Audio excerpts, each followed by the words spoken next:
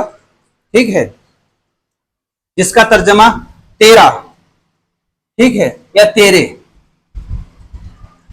تو کم ولد لکا یا خالد. اچھا عبارت پڑھنے کے اعتبار سے یہاں مجھے یہ بتاؤ، اگر تنوین کے بعد لام آ جائے تو کیسے پڑھیں گے اس کو؟ ولد اللہ کا کیوں پڑھیں گے؟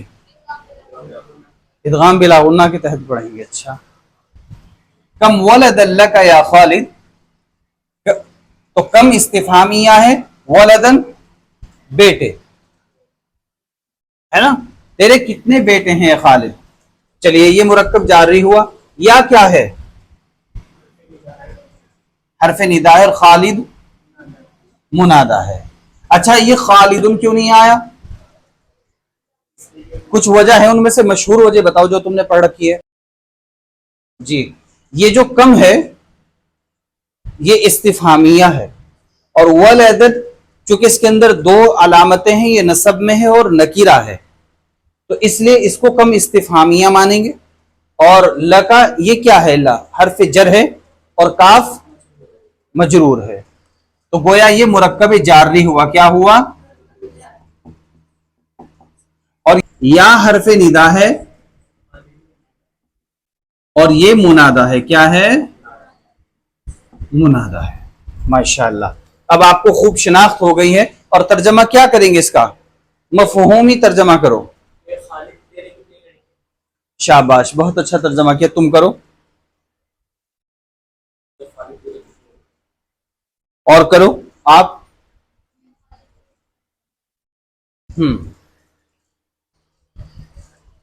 کم تلمیذا حاضر فی المدرسۃ.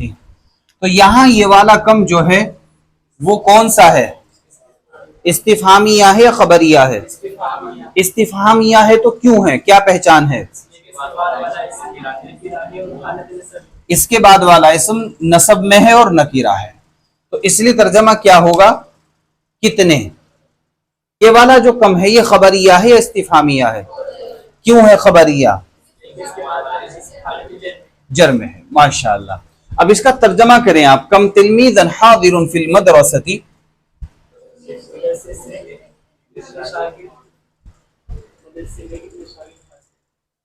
مدرسے میں کتنے شاگرد حاضر ہیں.